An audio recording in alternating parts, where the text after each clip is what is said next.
Hello বন্ধুরা, সবাই কেমন আছো? আমি চলে এলাম বান্টি স্টেশনে তোমাদের সবার জন্য, যারা মাধ্যমিক এক্সাম দিচ্ছ 2026-এর ক্যান্ডিডেট, যারা ভাবছো যে সারা বছর সেইভাবে ভালো প্রিপারেশন নেওয়া হয়নি, তোমাদের আগামীকাল ইতিহাস পরীক্ষা। তো লাস্ট মিনিটেও কিভাবে প্রস্তুতি নেবে তা যদি তোমাদের হাতের সামনে ঠিকমতো বই বা কিছু না থাকে, নোটস না থাকে, তোমরা আমার চ্যানেলের ভিডিও দেখে ইম্পর্টেন্ট কোশ্চেনগুলো জেনে নাও, যেগুলো পরীক্ষায় অবশ্যম্ভাবী কমনযোগ্য। তো 2026-এ আমি পার্ট 1 থেকে তোমাদের জন্য রেখেছি মাত্র 16খানা প্রশ্ন। হ্যাঁ বন্ধুরা, ভাবছো মাত্র 16টা কোশ্চেন দিয়ে আমাদের কি হবে? এরকম পার্ট কয়েকটা আমি ভাগ করে নিয়েছি, কোন পার্ট থেকে কি রাখবো। তো প্রথম পার্ট থেকে, মানে প্রথম দিককার প্রশ্ন থেকে আমি এমসিকিউ বা সত্য মিথ্যা যেটাই ভাবো না কেন, তোমাকে সবার আগে জানতে হবে প্রশ্নটির সঠিক উত্তর কী।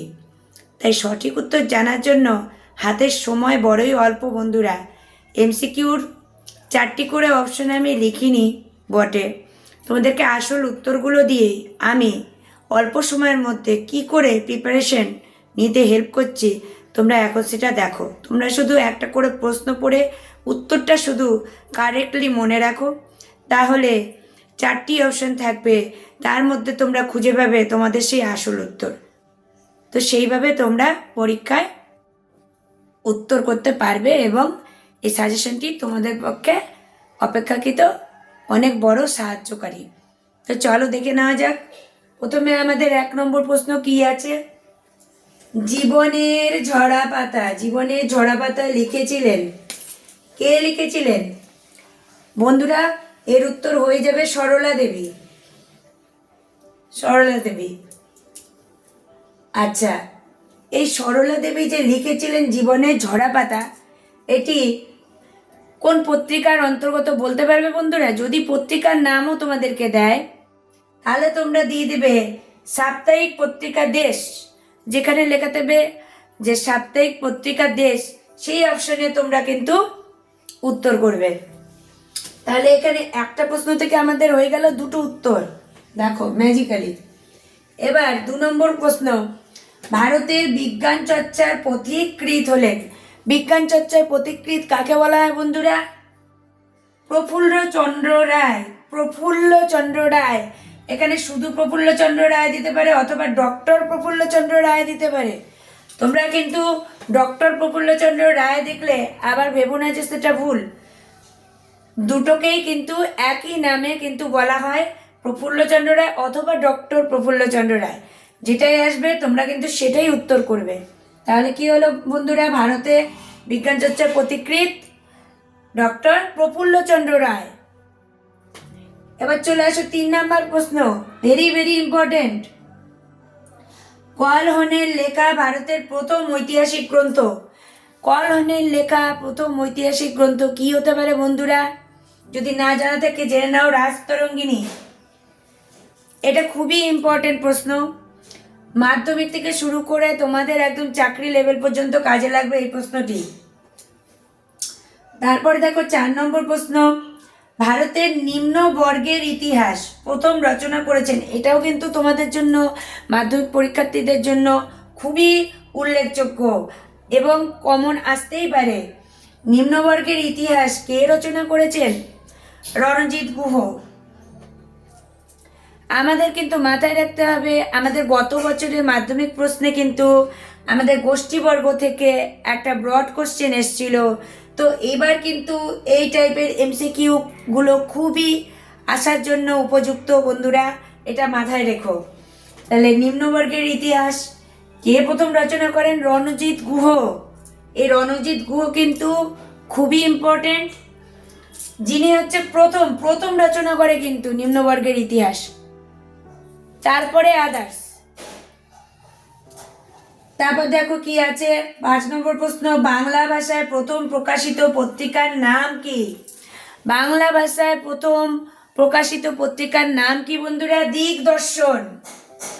ইজ ভেরি ভেরি ইম্পর্টেন্ট বন্ধুরা, চলে আসতে পারে এই পরীক্ষায়। 6 নম্বর প্রশ্নে কি বলা হয়েছে? কার আমলে ভারতে রেলপথ সম্প্রসারিত হয়েছিল?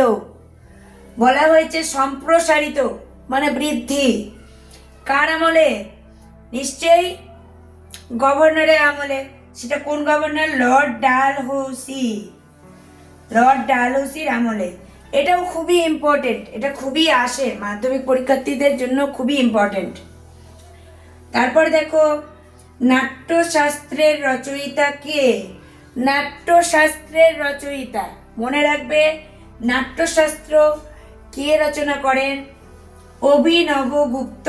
তাহলে আমরা পেয়ে গেলাম অভিনবগুপ্ত। তারপরে দেখো 8 নম্বর, অ্যানাল গোষ্ঠীর পত্রিকার প্রকাশ কবে হয়?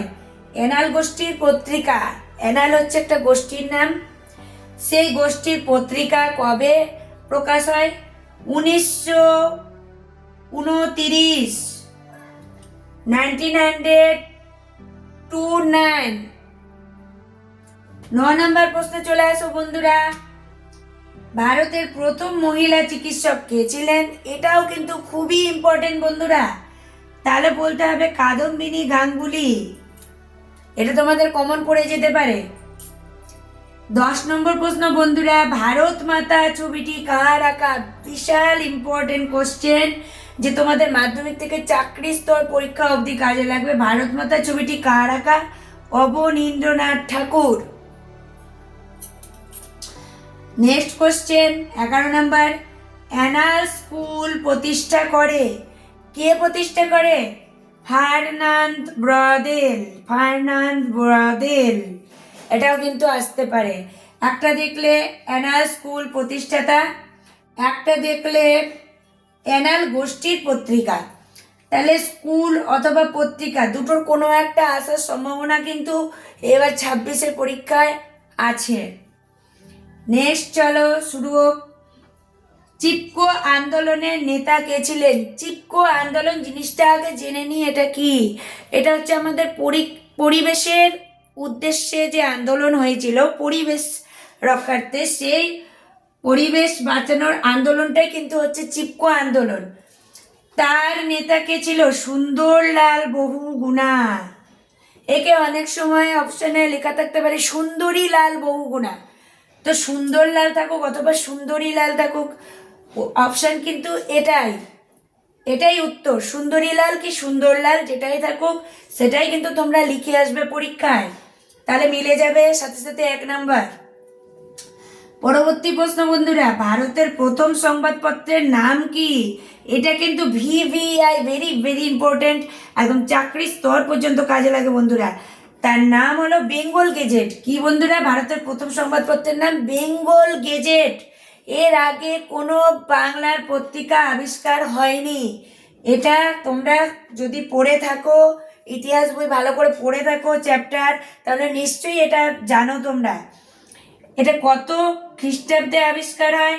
1780, মানে প্রকাশনার কাজ, ঠিক আছে, প্রকাশনা হয় 1780। কে করেছিলেন? Augustus Hicky. শুধু হিকি থাকলেও কিন্তু আনসার রাইট। অগাস্টাস হিকি বা শুধু হিকি, শুধু আমরা টাইটেলটা অনেক ক্ষেত্রে পেয়ে থাকি বন্ধুরা। তো এই সংবাদপত্রের প্রশ্নটাকে যে কোনোভাবে দিতে পারে। প্রথম সংবাদপত্র কে রচনা করেছে বা কে প্রকাশ করেছে? James Augustus Hicky. এর ফুল নাম হচ্ছে জেমস অগাস্টাস হিকি বন্ধুরা। কত সালে? 1780। আমি তাহলে সবগুলো তোমাদেরকে একসঙ্গে ইনফরমেশন দিয়ে দিলাম। হয়ে গেল একটা থেকে তোমাদের 5খানা প্রশ্ন। এবার পরবর্তী প্রশ্ন দেখো বন্ধুরা, এই প্রশ্নগুলোর বাইরে কিছুই আসবে বলে মনে হচ্ছে না, তোমরা একবার মিলেই দেখো। সাজেশন যদি মিলে যায় অবশ্যই পরীক্ষা দেওয়া হয়ে গেলে কমেন্ট করে জানাতে ভুলো না। বন্দে মাতরম গান কোন উপন্যাসের অন্তর্গত? এটা কিন্তু জানাটা খুবই উচিত এবং খুবই দরকারি আর ইম্পর্টেন্টও বটে। তো এটা হচ্ছে কোন উপন্যাসের অন্তর্গত? আনন্দমঠ। এর যদি রচয়িতার নাম জানতে চায় তো বন্ধুরা এখানে আমি লিখিনি বটে, কিন্তু মুখে বলে দিচ্ছি, মনে রাখবে, বঙ্কিমচন্দ্র চট্টোপাধ্যায়। কি বললাম? বঙ্কিমচন্দ্র চট্টোপাধ্যায়। এই বন্দে মাতরম গান উপন্যাসের যিনি আর কি রচয়িতা আছেন, বঙ্কিমচন্দ্র চট্টোপাধ্যায়। তার কোন উপন্যাসে লিখেছিলেন? আনন্দ মঠ উপন্যাসে। ঠিক আছে, তাহলে বন্ধুরা চলো আরেকটি প্রশ্ন দেখে নিই। হিন্দু পেট্রিয়ট পত্রিকার সম্পাদককে? এটাও কিন্তু ভিভিআই বন্ধুরা। এই পত্রিকার সম্পাদক হবে হরিশচন্দ্র মুখোপাধ্যায়। কি আছে প্রশ্নটা? হিন্দু পেট্রিয়ট, মাথায় রেখো, হিন্দু পেট্রিয়ট বললে হরিশচন্দ্র মুখোপাধ্যায়। তাহলে এটাও ইম্পর্টেন্ট। আমাদের আজকের এপিসোডের পার্ট 1 থেকে মাধ্যমিক সাজেশন 2026 ইতিহাসের পার্ট 1-এর লাস্ট একটি ইম্পর্টেন্ট প্রশ্ন দেখে নাও। 16 নাম্বার, ভারতে প্রথম রেলপথ স্থাপিত হয় কোন কোন জায়গা? বোম্বে টু থানে, মানে বোম্বে থেকে থানে। মনে থাকবে বন্ধুরা, ভারতে প্রথম রেলপথ স্থাপিত হয় বোম্বে থেকে থানে। তাহলে বন্ধুরা তোমাদের এই প্রথম দিক থেকে পার্ট 1-এ মাত্র 16টা প্রশ্নই, কিন্তু যদি তোমরা মনে রাখতে পারো তা ভীষণ তোমাদের কাজে লাগবে। আশা করি তোমাদের এই ভিডিওটি ভালো লেগেছে। যদি ভালো লেগে থাকে অবশ্যই লাইক কমেন্ট করে আমাদেরকে জানাতে ভুলো না, এবং শেয়ার করে সকল বন্ধুকে দেখার সুযোগ করে দাও। এখনও যেটুকু সময় আছে তোমরা যদি, তো বন্ধুরা আবারও নোটিফিকেশন পাওয়ার জন্য যে আমাদের এই ইম্পর্টেন্ট চ্যানেলের মধ্যে কি কি তোমাদেরকে লাস্ট মিনিটের সাজেশন বা কি কি উল্লেখযোগ্য বিষয় নিয়ে বলা হচ্ছে, সংক্ষিপ্তর মধ্যে, শর্ট ভিডিওর মধ্যে বন্ধুরা, একদম কম সময়, একটুখানি সময় তোমরা ব্যয় করে এই ভিডিও যদি দেখো তোমাদের প্রচুর কাজে আসবে, তোমাদের জীবনে অনেক উপকার হবে এই ভিডিও দেখে।